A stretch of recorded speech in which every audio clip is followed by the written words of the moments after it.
What's going on, everybody? This is Brian Mazik, aka Unique Mazik, the hardest working man in sports and gaming, and it's time for Player Faces and Shoes, Milwaukee Bucks. This is the Greek freak, Yanis Antetokounmpo. I always like Yanis, but last year I'd say he became one of my like three, four best players, three, four favorite players. Definitely one of the best players in the league. The render's great, obviously. You wouldn't expect anything different because he was the cover guy last year. But one thing I do want to point out, I think that they did something with his build. I think this is across the board with a lot of the different frames that they have.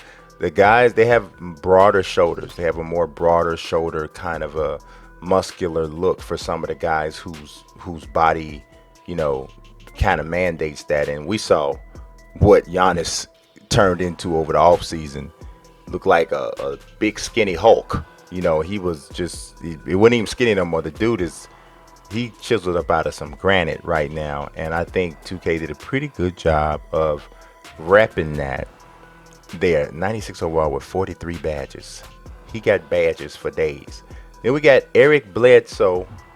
Now, I forgive you if you're a Milwaukee Bucks fan and the sight of Eric Bledsoe is making you feel some kind of way, because I think while Giannis absolutely needs to work on his shooting from distance, I think it would make him a more dangerous player.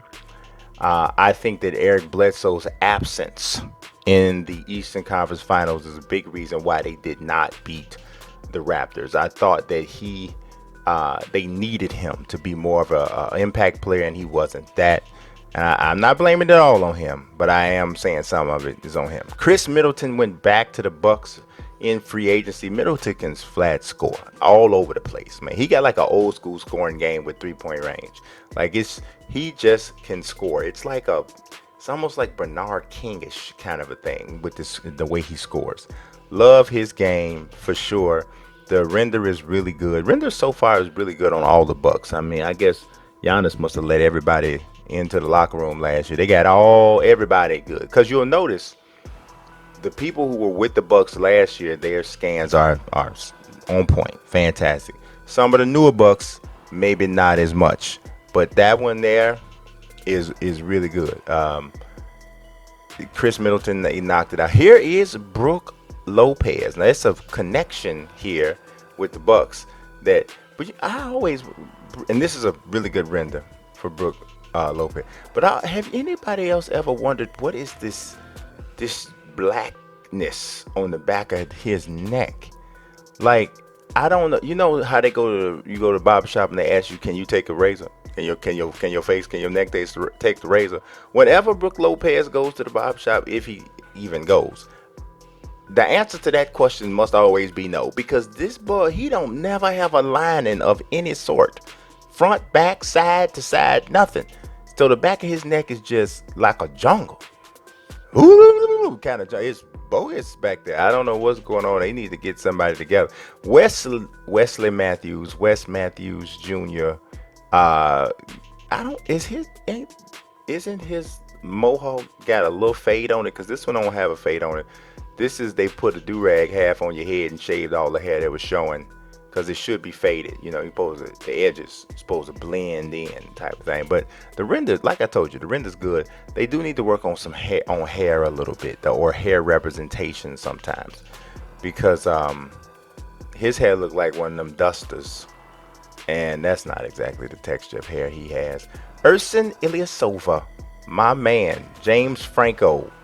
This is like if James Franco was a mixed martial artist. To me, I've always felt that he had a more striking resemblance to James Franco in a kind of strange way. Now, I'm going to tell y'all, I maintain this. I've said this a few times or a few years. One of the things I would love to see 2K allow or have is different size necks. Now, you might think that the size of somebody's neck don't matter, but I promise you, when you're looking at a image of a person from the neck up, and the neck is not appropriately sized, it can throw off your perception. Now, you think I'm joking, but I'm not. I'm telling you, sometimes a too fat or too skinny of a neck will make a person not look as much like themselves. Kyle Korver, Ashton Kutcher, kind of thing going, but like I always feel like it's like Ashton Kutcher as if he grew up in a tougher neighborhood. That's kind of how. And Cal Cover maybe didn't grow up in a tough. Cal Cover's a heck of a guy. He's just a nice guy. Y'all need to read his Player Tribune article about how him as a white man he realized how much he doesn't understand the plight of his African American teammates, and he wants to, but he's brave enough to admit like I didn't really understand, and it was really fascinating, super honest, and he's very intelligent, just a sound dude. I really did Cal Corver. And here we got my man. I'm George Hill. This render's good, even though his neck should be longer. This is what I'm talking about, because George Hill got like a Merton Hanks neck. It's long, but um, I still the Cavs when J.R. Smith got blamed because he did do something absolutely silly. George Hill, yeah, there was a pass he missed. There was wide open shots he missed, free throws he missed, and I don't think he gets blamed enough for that game. Everybody puts it on J.R. Smith, and they got that whole meme of LeBron pointing with two hands. Like, what did you looking at? Somebody need to get one of my man George Hill. Now look at this. The Lopez brothers are together. This is not. They really need to upgrade the Robin Lopez render. Here's the thing. First of all, his hair is terrible. His hair is terrible. His hair looked like it looked like he got an afro with 1,000 unraveled slinkies coming out his head. I don't know what this is. The head of 1,000 slinkies. I don't know what it is going on with it. It's not, and then the face is not upgraded. It's not, y'all do know that Robin and Brooke are identical twins, right?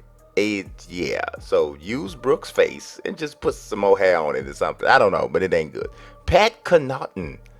Pat Connaughton got one of them looks like they discovered him at the group home because he used to punch kids in the face when he was 17, but somebody realized he could really play basketball, and they kind of rescued his situation because he was headed down a tough path. Now that may not be the story. It's not the story, but he got that look to him. He Pat used to be a pistol when he was a little younger, but he kind of got himself together, and now he's like a motivational speaker or something. Sterling, it's a lot of brother kind of sibling stuff. Sterling Brown, this is the younger brother, I'm pretty sure, of Shannon Brown. I have a question though about his lining in the back. Can anybody confirm or deny that his line in the back is that high? Because if you are going to the barbershop and somebody hits you that high with the liners in the back, I don't think you should trust them moving forward, because his line is near the top of his ear. If the lining on the back is eye level, I think that's something's inappropriate. I really do. Dante DiVincenzo, you know what? This dude can play. He's a pretty good athlete, just a good player overall. I like him. But every time I see him, the only thing I see is him getting his ankles snapped off at the edges. What was it? Kimba? Who got him? Kimba. Somebody put the drop on that dude. It was woo. It was one of the nastier ankle breaks in a while. It was almost as bad as Allen Iverson breaking Andre Miller's ankles. Oh my God, that was the worst mismatch ever.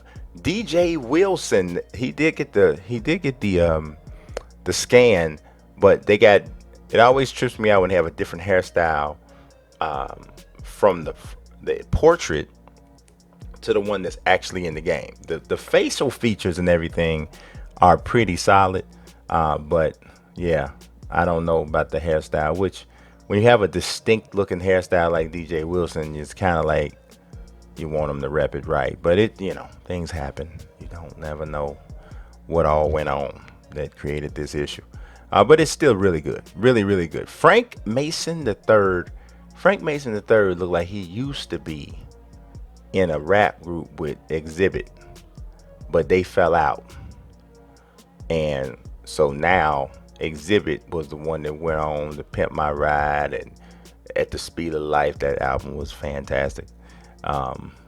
X to the Z. I forgot. Exhibit had 2 albums that was off the chain. It was three actually, three really really good albums. He was dope. I think he's underrated to rap. But Frank Mason, I think he used to rap with Exhibit. Like yeah, the Nasus and Tentacle. I told you it's a lot of family thing. So they get two sets of brothers.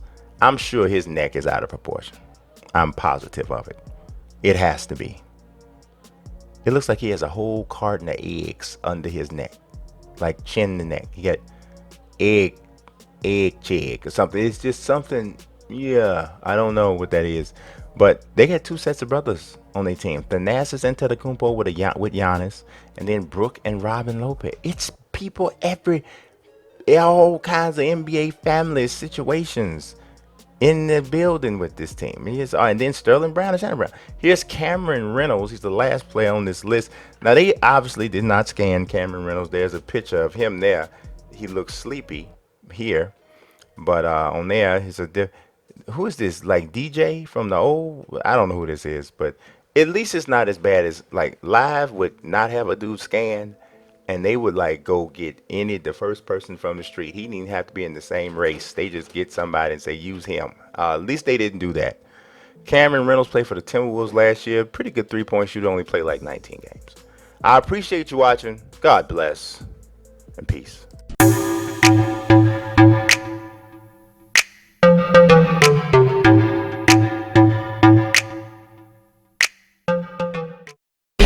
I'll be weak. I'm rather unique.